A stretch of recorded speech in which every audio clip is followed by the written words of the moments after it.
Support WrestleTalk! Click the thumbs up. The humble parking lot. Usually the scene of pithy domestic disputes or at worst, uncoordinated fist-flinging from seething supermarket shoppers, #sibilance, became a battle line on Tuesday night. Cody Rhodes, the Young Bucks and the rest of the All Elite Wrestling crew planted their flag to show how they are going to change the world of pro wrestling. And there were some big promises too. Better pay for the stars, equal pay for the women, wins and losses actually mattering. Imagine. But even with all of that and a follow-up to All In on the cards and the dice, Vegas baby, there are still a few questions that need answering about the promotion. I'm El Fakador Laurie Blake, and here are 7 big questions about All Elite Wrestling that still need answering. Number 7. Who else is going to sign? We've already seen that AEW clearly has some drawing power, with a number of very high-profile names already signed up. You got Chris Jericho, that busted pack, Hangman Page, SoCal Uncensored, a tasting platter from OWE, Britt Baker, Joey Janela, MJF, Brandy, Cody and the Young Bucks. They've all signed on the dotted line, and that's all very well and good. But with a 17,000-seater show to sell out in May, you're going to need a few more names, because that lot wouldn't even fill an over-budget battle royal. Names from every single division are needed, as are defined divisions in general, because so far we've got women's, men's, end of list. And things are particularly desperate in the women's ranks, as you can't just have endless Brandy Rhodes versus Britt Baker matches, although I guess no one could then complain that you weren't using the rest of the roster. Of course, it's still very early days, and they're going to have plenty of opportunity to show the world of wrestling that AEW is the best destination for them. So will they target the indies for new stars, or will they aim for their rival promotions such as WWE, NJPW and Ring of Honor? And who is already signed? Because there are plenty of contracts coming up soon, and non-disclosure agreements only last so long. And with so much hype surrounding the new promotion in general, will some of the biggest stars in the world be tempted to make the switch? I mean, the early signs are pretty promising for the Elite, but they are gonna need to keep this momentum going if they want to challenge the big boys. Number 6.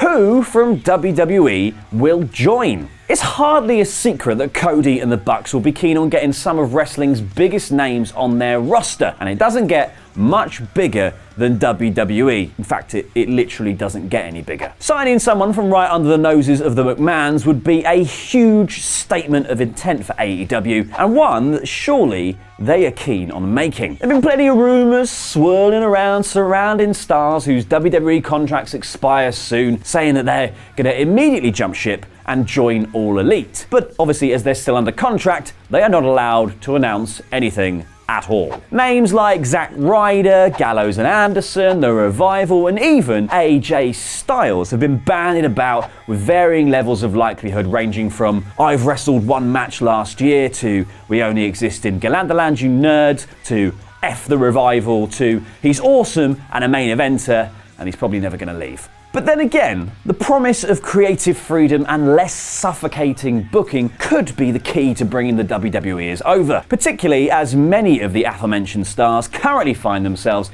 in a seemingly endless sequence of bad booking. I'm looking at you, The Revival.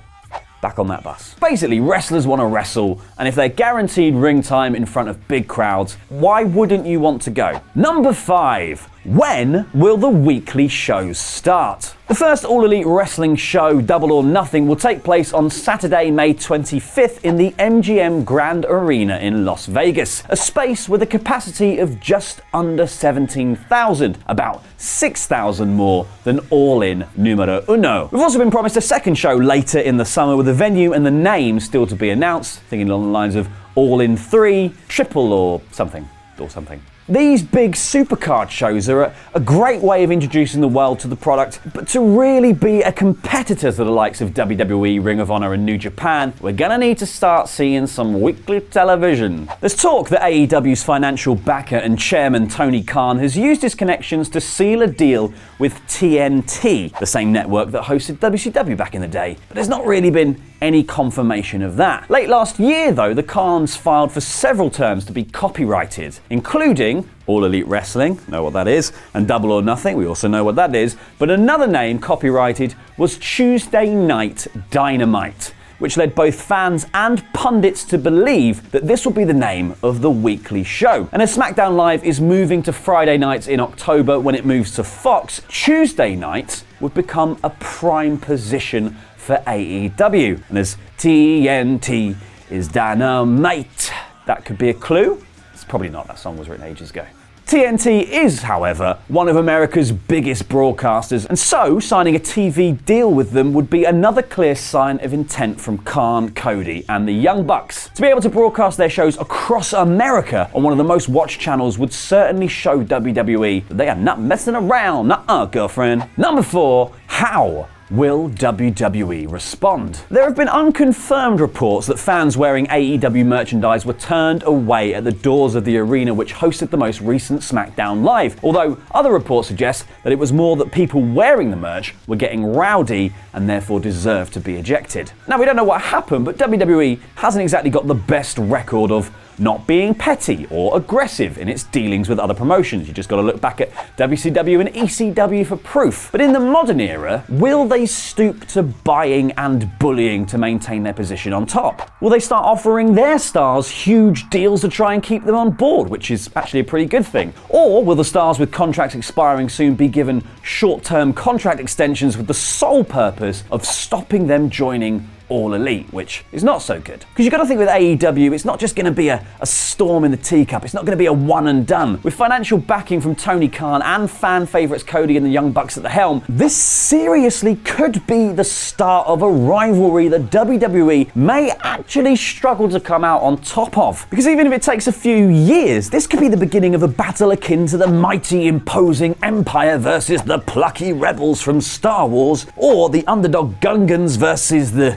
Trade Federation in The Phantom Menace, if you're younger and you have terrible taste. Number 3, who will they work with? Following Wrestle Kingdom 13 last week, it was reported that officials from AEW, New Japan, and Ring of Honor met to discuss potentially working together in the future. Unfortunately for AEW, though, the initial report suggested that both New Japan and Ring of Honor had agreed to continue their working relationship, but that neither had agreed to work with All Elite. From the perspective of Ring of Honor, you can see why they wouldn't be too keen on working with AEW, because AEW poses a real threat to their promotion, as it both operates in America and is already hoovering up some of their talent. So that's kind of completely understandable why they wouldn't want to fraternize with the enemy. But for NJPW, it is a different story. Following the announcement that former IWGP heavyweight champion Kenny Omega wouldn't be extending his stay with the promotion, the man with all the listening devices, Dave Meltzer, reported on Wrestling Observer Radio that New Japan were perhaps reconsidering their decision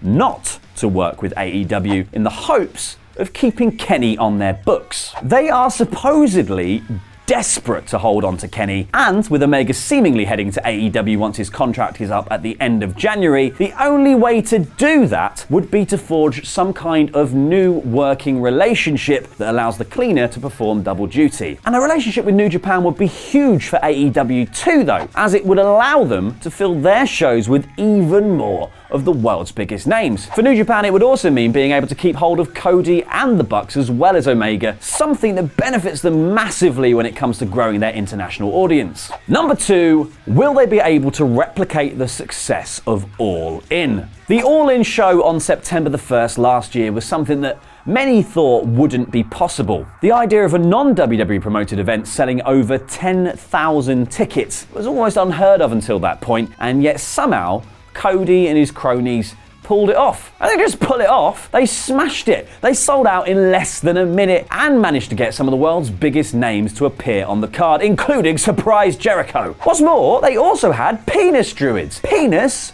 druids who worship at Rock Hard Henge. But now that AEW is a proper promotion and stars are required to either sign contracts or work for affiliated promotions, will All Elite be able to actually consistently hold shows of that magnitude going forwards? I mean, the intent is certainly there, with Double or Nothing being held in the MGM Grand Arena, but if for one reason or another they were unable to sell it out, then what?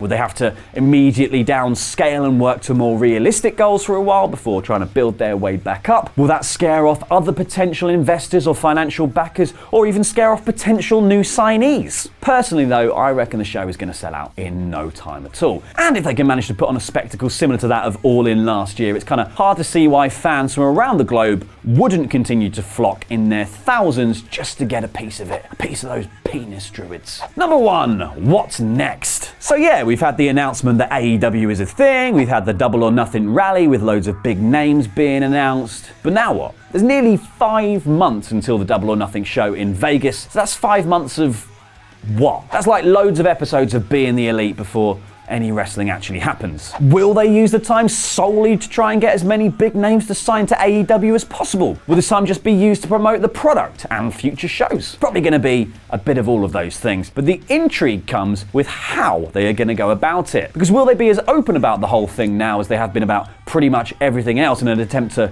psych out the competition, or are they going to attempt to be a bit more secretive, trying to keep some shocks back for fans come May 25th? Good booking logic suggests that you would try and announce as many big names ahead of time as possible to ensure that the maximum amount of tickets are sold, but then we'll have to see what they do. The main thing to take away from all of this though is just to say that it looks like 2019 is going to be the biggest year in professional wrestling, possibly of all time. Should Becky Lynch win back the SmackDown Women's title at the Royal Rumble? Find out what Ollie and Luke think by clicking the video on screen now to get some Wrestle Ramble down ya. And give us a subscribe to stay up to date with all of the latest wrestling news. I've been El Fakador, and that was Lucha.